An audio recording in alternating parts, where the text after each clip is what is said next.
नमस्कार, स्वागत है आप सभी का इस बुलेटिन में। मैं हूं आपके साथ शिवम यादव। देश भर में तीज का त्योहार बड़े ही धूमधाम से मनाया गया। इस अवसर पर गुरुग्राम में कामधेनु गौशाला के गुरुकुल कल्पतरु अराविंदम कॉलोन में बच्चों ने शानदार प्रस्तुति पेश कर दर्शकों को मंत्रमुग्ध कर दिया।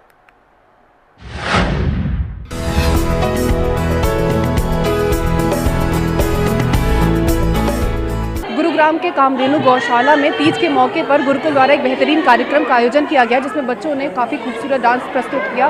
उसके साथ साथ बच्चों ने योगा की भी यहाँ पे परफॉर्मेंस दी। गुरुग्राम के कामधेनु गौशाला में तीज के मौके पर गुरुकुल कल्पतरु अरविंदम लॉन में एक रंगारंग कार्यक्रम का आयोजन किया गया। आयोजित तीज महोत्सव में गुरुकुल के बच्चों ने रंगारंग कार्यक्रमों पर प्रस्तुति देकर धूम मचा दी। भारतीय संस्कृति को अपने अंदर समाहित किए इन बच्चों ने शानदार प्रस्तुति पेश कर दर्शकों को मंत्रमुग्ध कर दिया। गुरुग्राम का गुरुकुल कल्पतरु एक शिक्षण और विकास केंद्र है, जहां 300 से ज्यादा बच्चे मौजूद हैं। स्कूल के बाद ये बच्चे गुरुकुल आकर भारतीय संस्कृति से जुड़ी कई खूबसूरत बातें सीखते हैं। यहाँ ज्यादातर 6 से 16 साल की लड़कियां हैं, जो भारतीय संस्कृति और परंपरा से जुड़ी हर बात सीखने के लिए यहाँ आती हैं। घर से आर्थिक रूप से मजबूत न होने वाले इन बच्चों को गुरुकुल में भारतीय विरासत से जुड़ी हर बात को सिखाया जाता है। तो कार्यक्रम देखा आपने, तीज का कार्यक्रम। ऐसे हर त्योहार, हर भारतीय त्योहार इन बच्चों के साथ इतने ही सुंदरता से मनाएं, हम सब जगह मनाएं। हम चाहते हैं जैसा गुरुकुल ये है, ऐसे गुरुकुल स्थान स्थान नगर नगर में हो, मंदिरों में हो, गौशालाओं में हो। क्यों ना उन स्थानों का इस्तेमाल इस अच्छे काम के लिए हो कि हर जगह शिक्षा भी साथ में हो। सुबह बच्चे स्कूल जाते हैं, शाम के टाइम वापस आ जाते हैं। वापस आने के बाद उनके माता पिता वो अपने अपने काम पे गए होते हैं। बच्चे गलियों में बिगड़ते हैं, खराब होते हैं। उसके बजाय एक जगह जहाँ पे एक सुंदर स्वच्छ वातावरण, सेफ सिक्योर एनवायरनमेंट, जिसमें बच्चे भारतीय संस्कृति से योग, नृत्य, भारतीय कलाएँ, 5000 साल पुरानी वो कलाएँ जिनको भूल गए हम लोग। आपने आज सुना आयगिरी नंदिनी, जिसको यहाँ लोग भूल गए। अब यहाँ गुड़गांव में अनेक स्कूलों में शुरू हो रहा है आयगिरी नंदिनी का जाप। इतना खूबसूरत जाप है। और योग विद्या से बच्चे, और उसके बाद नृत्य, भरतनाट्यम, शिव तांडव, राधा कृष्ण नृत्य, कथक, इन सबको एक बार फिर पुनर्जीवित करना है। और भारत को यदि विश्व गुरु बनाना है तो अपनी संस्कृति और सभ्यता से ही होगा। उस संस्कृति और सभ्यता को आगे लाने के लिए यही बच्चे हैं हमारा भावी, हमारा फ्यूचर, जिनको हम सिखाएंगे या आगे जाके आगे की जनरेशन को सिखाएंगे। कहा जाता है कि बिना संस्कारों के कोई भी जीव जिंदा नहीं रह सकता। गुरुकुल के सुंदर और स्वच्छ वातावरण में बच्चों को भारतीय संस्कृति की कलाओं के बारे में सिखाया जाता है। बच्चों को यहाँ भरतनाट्यम, शिव तांडव, राधा कृष्ण नृत्य, कथक, योग, आयगिरी नंदिनी का जाप सिखाया जाता है। इस तरह के माहौल में बच्चों को वो सारी चीजें सीखने का मौका मिलता है, जिनके चलते वो आने वाले समय में अपने सपनों को पूरा करने में सक्षम होंगे। मेरा एम था कि मैं कथक डांसर बनूं, बट मेरी फैमिली उतना अफोर्ड नहीं कर पा रही थी कि पर मंथ फीस भरें उसके लिए और चार्जेस कर पाए कि एग्ज़ाम देना है, आगे बढ़ना है। तो गुरुकुल ने मुझे वो सारी चीज़ दी। एक बेस्ट कोरियोग्राफर प्रद्युमन सर हमें दिए, जिसमें सभी बच्चे मेरे साथ साथ सभी बच्चे सीखते हैं। और मैं अब कथक का फॉर्म भर चुका है और उसी में एग्ज़ाम दे रहा हूँ और अपनी हॉबी को अब रिप्रेजेंट करना चाहता हूँ। अपनी हॉबी से कथक जो सीख रहा हूँ अपने गुरुकुल को रिप्रेजेंट करना चाहता हूँ। मैं पहले अपने गुरुकुल के बारे में पता चला, हम उस अपने गुरुकुल में आए, फिर धीरे धीरे भरतनाट्यम कला के बारे में पता चला। फिर हम अपने भरतनाट्यम गुरु जी हैं, उनका धन्यवाद करना चाहते हैं और हमें ये सिखा रहे हैं, उनके लिए धन्यवाद। यहाँ गुरुकुल एक उम्मीद लेके आई थी कि ताकि मैं कुछ बन सकूं, कुछ कर सकूं। गुरुकुल एक ऐसा स्थान है जिससे हम यहाँ आके बहुत कुछ सीख सकते हैं। कोई बच्चा यहाँ योगा करने आएगा तो योगा का ट्रेनिंग करेगा, कोई बच्चा भरतनाट्यम सीख रहा है तो कोई भरतनाट्यम का ट्रेनिंग करेगा। और मैं कथक सीख रही हूँ तो ऑफकोर्स कि मैं कथक की ट्रेनिंग बनूँगी, लेकिन मुझे यहाँ गुरुकुल से बहुत लगाव और मुझे गुरुकुल से बहुत प्यार है, जितना घर से ज़्यादा लगाव है। गुरुकुल के आने के बाद मुझे अच्छा लगता है और मैं बड़ी होके टीचर बनना चाहती हूँ। गुरुकुल में हर त्योहार को काफी धूमधाम से मनाया जाता है। बच्चों से लेकर शिक्षकों तक हर किसी में त्योहारों को लेकर काफी ज्यादा उत्साह होता है। तीज के इस त्योहार में प्रकृति के इस रूप को देखकर हर मन पुलकित होकर नाच उठता है। तीज के इस मौके पर छोटे छोटे बच्चों ने अलग अलग वेशभूषाओं को धारण कर हर किसी का ध्यान अपनी ओर आकर्षित किया। आयगिरी नंदिनी के जाप के साथ बच्चों ने भरतनाट्यम, कथक, ड्रम और योग का बेहतरीन प्रदर्शन किया है। इस परफॉर्मेंस के लिए हम कई दिनों से प्रैक्टिस कर रहे हैं ताकि हम कोई बड़े स्टेज पे जा सके और हमारे गुरुकुल का नाम रोशन कर सके।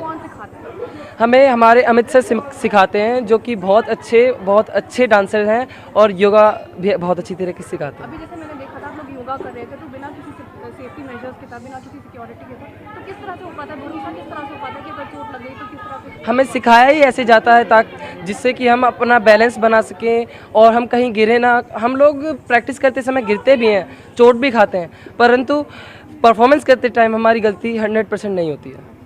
आपसे जानना चाहूँगी कि जब आप डांस परफॉर्मेंस आप कर रही थी तो आपको मन में क्या आया कि आगे कहाँ जाना है, किस तरह से सोचा है? मैम कथक डांसर बनना है, हमारे गुरुजी की तरह हमें अच्छे से डांस करना है, आगे बढ़ के औरों को सिखाना है जैसे हमें सर सिखाते हैं। कितने दिनों से सीख रही है? हम 1 साल हो गए हैं सीखते हुए, अब हम बहुत आगे सीख चुके हैं। तो स्कूल के साथ डांस सीखना कितना मुश्किल हो पाता है? दोनों चीज़ें ज़्यादा मुश्किल नहीं होता है, पढ़ाई का भी टाइम निकल जाता है और डांस भी कर पाते हैं। आप बताइए किस तरह से मैनेज होता है पढ़ाई और डांस, सब कुछ दोनों चीज़ें? वो हम पढ़ाई भी करते हैं और डांस भी करते हैं।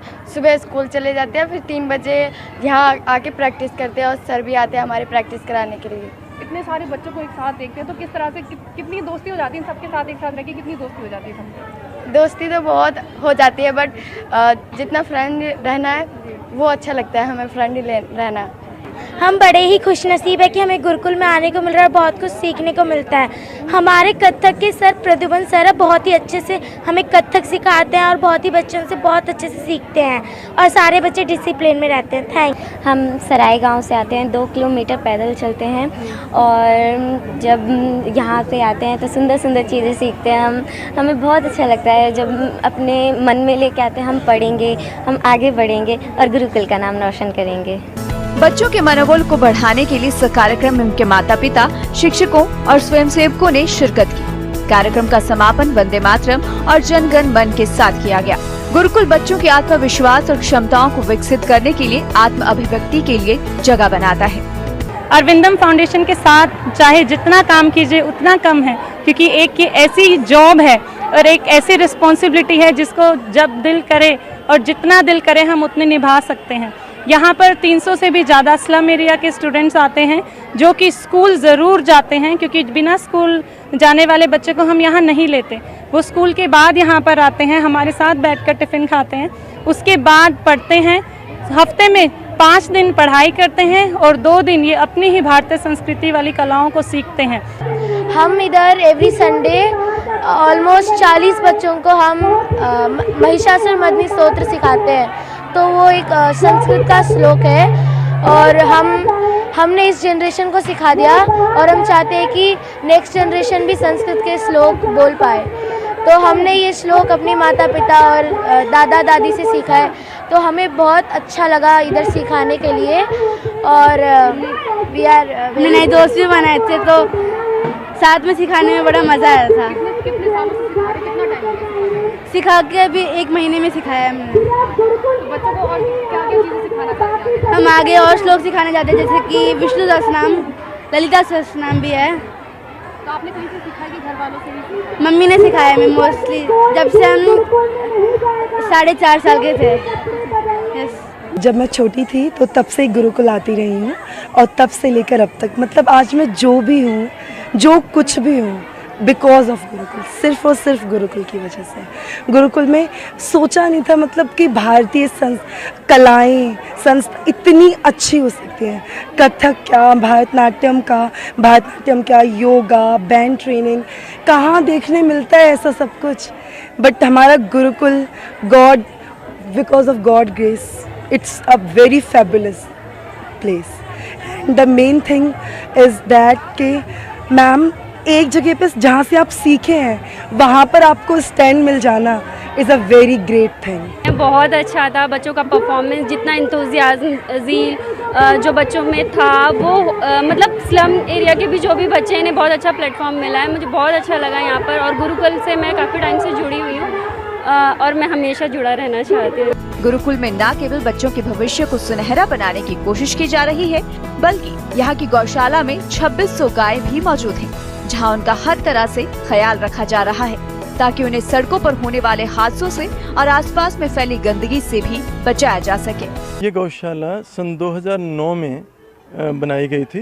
यहाँ पे तब एमसीजी कमिश्नर थे श्री राजेश खुल्लर जी, उनकी विजन थी और उन्होंने और हमने मिलकर इसको डेवलप किया, क्योंकि यहाँ सड़कों पे गैयाँ बहुत होती थीं और पॉलीथीन खाना, बीमार होना, एक्सीडेंट्स होना, उस सब से बचने के लिए और जो स्ट्रे काउज हैं उनको एक स्थान देने के लिए, ताकि आदरणीय स्थान हो, तो उसके लिए इस गौशाला का और इस गुरुकुल का मंदिर का स्थान का निर्माण किया गया। इस परिसर में अब 2600 गैयाँ हैं, 70 के करीब एम्प्लॉयज़ हैं, हमारे यहाँ मैनेजर हैं, ट्रस्टीज़ हैं, हमारे यहाँ हॉस्पिटल है, veterinary hospital around the clock. तो जो भी सड़कों से स्ट्रे काउज गैयाँ हैं वो यहीं लाई जाती हैं और यहाँ सेवा होती है। आप देखेंगे बहुत सुंदर सकुशल स्थिति में है और इन्हीं की शरण में यहाँ पे ग्वालों के बच्चे और आसपास के बच्चे, करीब 300 बच्चे भारतीय संस्कृति सीखते हैं। तीज के मौके पर गुरुकुल के बच्चों ने भारतीय संस्कृति को आगे ले जाने के लिए बेहतरीन परफॉर्मेंस दिए, साथ ही उन्होंने योगा का भी बेहतरीन प्रदर्शन किया। कैमरा पर्सन सतेंद्र के साथ कीर्ति दीक्षित, हिंदी खबर, गुरुग्राम।